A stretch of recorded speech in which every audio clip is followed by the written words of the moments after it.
They mocked me, said I was overreacting, that the snow was harmless, that warning signs were ugly, that my caution made the neighborhood look bad.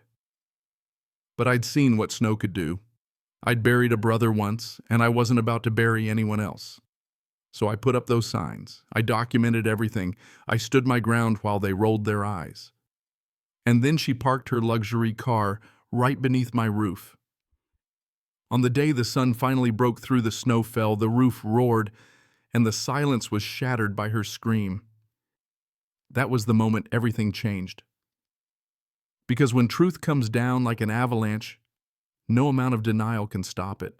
The first real snow of the season showed up early mid-November, before anyone even had time to hang up their Thanksgiving wreaths.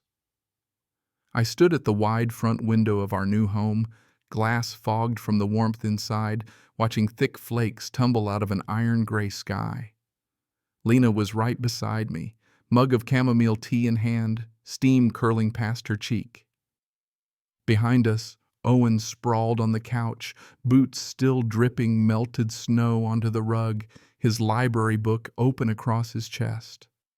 Outside, the world was going white soft at first, then relentless, as if winter had something to prove.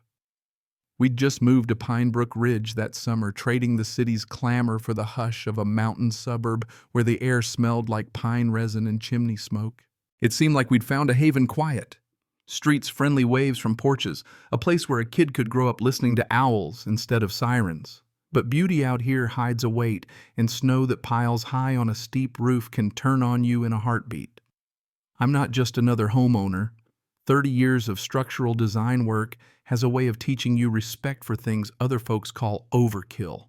I'd seen roofs buckle, sag, and collapse, had the numbers haunt me in my sleep. And once a lifetime ago, I'd paid the price. My brother Caleb, 8 years old, chasing a sled, was buried under an old barn roof we were converting. We dug for him, but it was too late. That kind of silence never leaves you. So when the first heavy storm hit and snow started piling up on our roof, I didn't wait. Next morning, while other families snapped snowman selfies for Facebook, I was outside with 2 bright orange caution markers. Caution roof avalanche zone. Do not park or stand within 12 feet of eaves. Not pretty, but honest. Lena steadied the posts when biting at our faces. You think the HOA will approve of these? She asked, half joking. They don't need to approve, I told her. They just need to see them. For a moment, everything felt right, the 3 of us together, the new house glowing, the world muffled in white.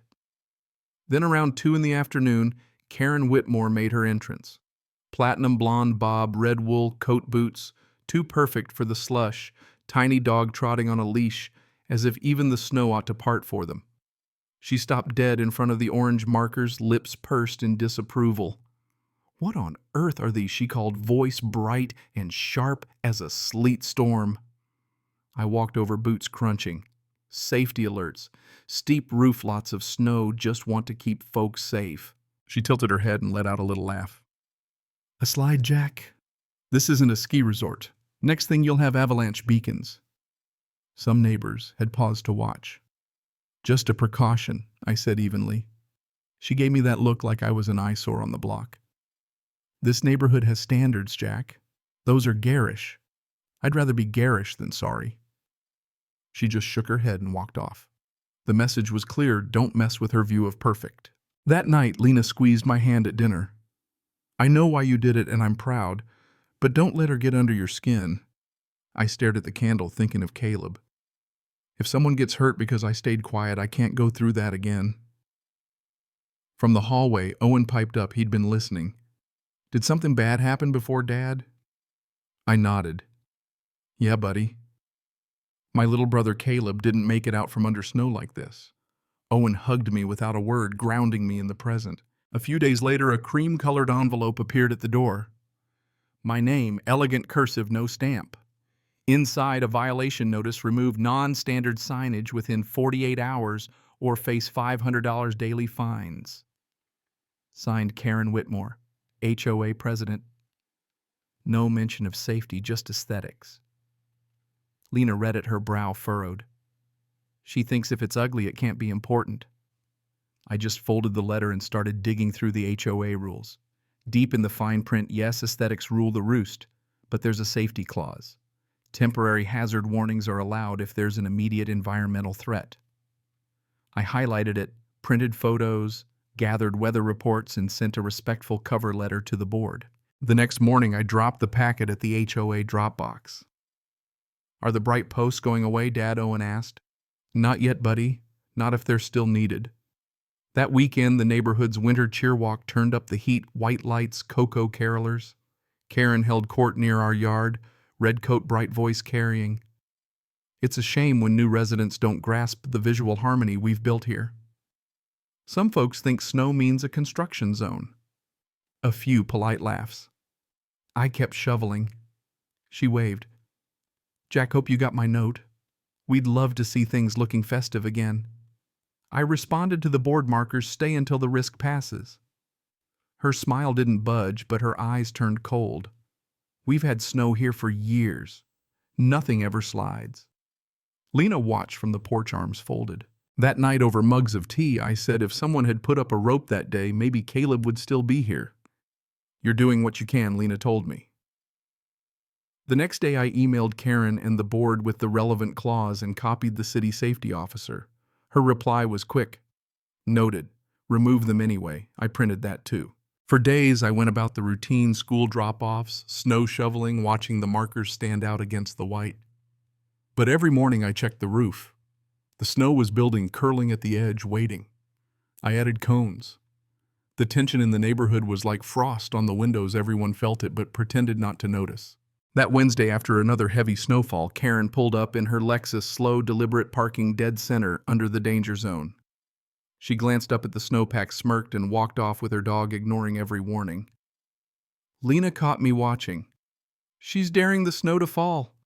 I photographed the scene, checked the cameras, and sent a new email to the HOA code enforcement and fire marshal. If anything happens, it's all documented. 5 days her car sat there, the snow turning to ice, the slab above growing heavier. Marcus stopped by looking nervous. "Is it really that bad?" I showed him. "A sunny afternoon and the whole thing comes down. You wouldn't want to be underneath." He nodded. "I believe you, Jack." That evening, the sun warmed the eaves and I could almost feel the snow shifting. Thursday, the forecast was for sun and 40 degrees, a dangerous combination. Karen didn't move her car. That morning, I put up even more caution tape, checked the camera one last time, and waited. At 9 a.m., Karen appeared, crossed the street to her car, leaned in to grab something from the passenger side. The sun was blazing, icicles dripping.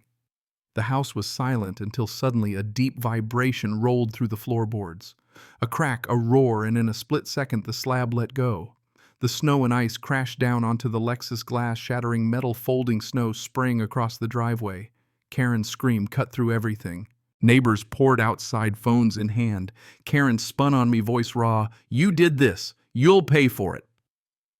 I stood my ground. Gravity did this.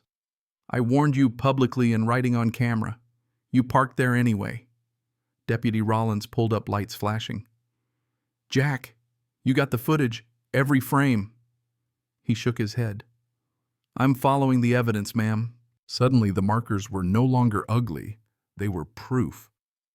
The neighborhood changed overnight. People started putting up their own signs, asking about snow guards.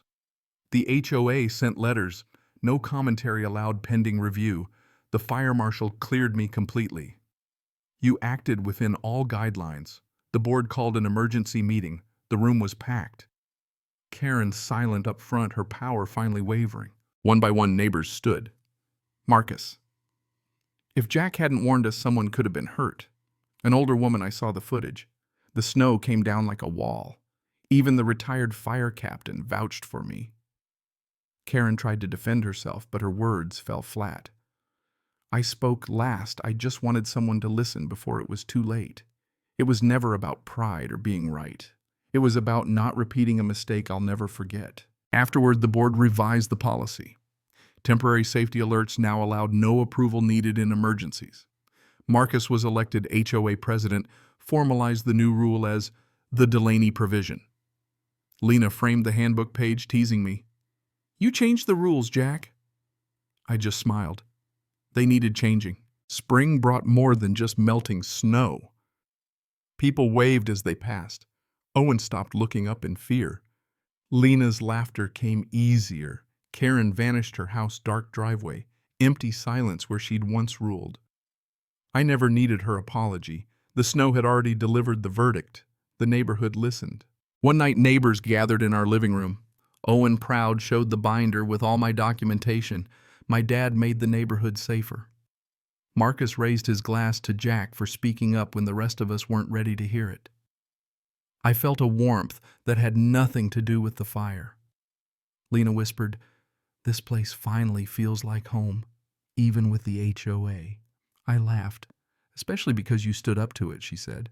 The lesson here isn't really about Snow or even Karen. It's about the silence we let fester when we see danger and don't speak. Warn when you must stand when it matters. Never apologize for protecting what you love. Sometimes the heaviest thing isn't the snow, it's the silence. Breaking that silence can save more than a roof. It can save a whole community.